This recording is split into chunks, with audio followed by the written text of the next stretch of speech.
So when we first opened, we literally only saw puppies. Like it's just new puppies every single day, like back to back, like doodles and Frenchies mostly. So that was fun because that was pretty much our initial like clientele, was just all COVID puppies. I opened Villa Rosa in June of 2020. I was really nervous with COVID, how it was gonna go. But because we were such a small practice and small staff, and we were able to still do in-clinic appointments when everyone else had transitioned to curbside just because of the volume and needing to, with certain restrictions and things. It actually worked out very well because we were able to do a few appointments a day in the hospital, and we were able to just kind of quickly, through word of mouth, get a pretty good reputation and gain clients that way. We actually let people come in with their pets wearing masks and things like that during COVID, which a lot of people didn't because we didn't have a client base built up yet. And that word spread like fire because what did people do during COVID? They got puppies. And they do not want to leave their puppies with the person without them being there. So that was a big thing for us. And then we started picking up when word of mouth got around.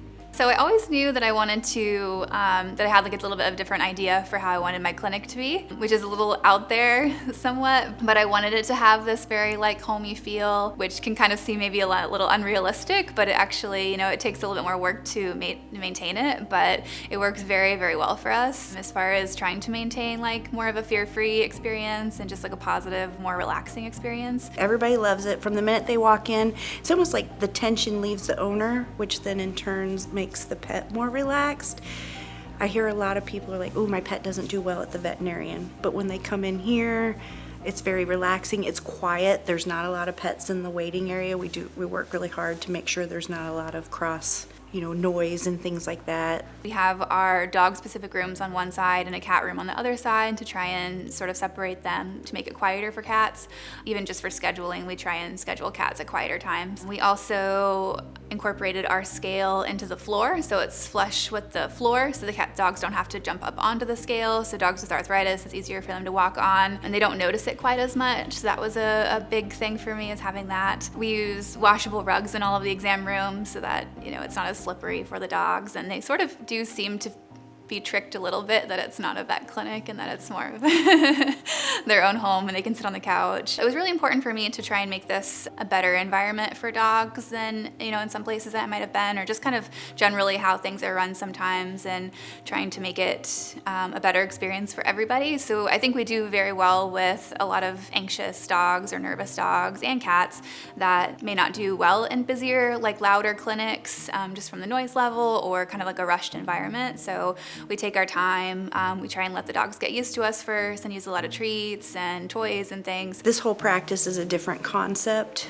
than your normal veterinary office. It's not about quantity, it's quality. She wants to have that relationship with the clients, and that has carried over. She wants the best care for the pets. Like, it was definitely complicated with all of the different pieces and everything that needed to kind of come together, but not as bad as I thought it would be. Frank was pretty much my first person to help me with anything related to starting my practice. So then there was really no question on whether or not I was going to use Patterson, just because I trusted Frank so much and trusted his opinion. They also set up for me to go to the GPS, I think it was a couple-day conference in downtown Tampa, and it was for vets that were starting their own practice, or I believe like expanding upon their practice. GPS just kind of opens their eyes to everything they need to be aware of.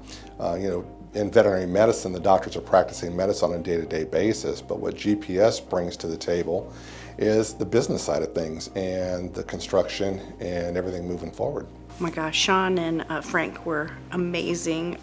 They were there for us at a drop of a hat if we needed a phone call, like if we needed advice, like marketing or anything like that. They were both there to help us, equipment issues, ordering, anything like that. They were there for us through everything.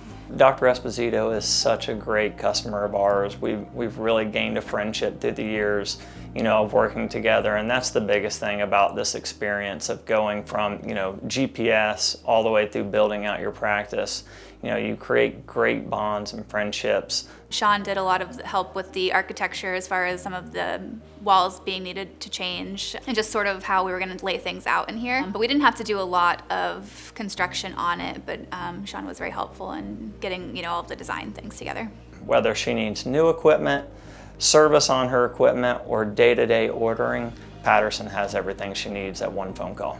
And I just knew I wanted to do it differently, to where I had time to sit down with a client, talk to them. Even just sitting down in the room with a client, it makes a huge difference. Kind of figuring out what their home life is and just sort of talking to them like anyone else. It doesn't not all about what's going on with with your pet today, but just kind of developing a good relationship with them, making sure that we're following up on different things with them too, meeting their expectations. When we say we're going to do something, we do it.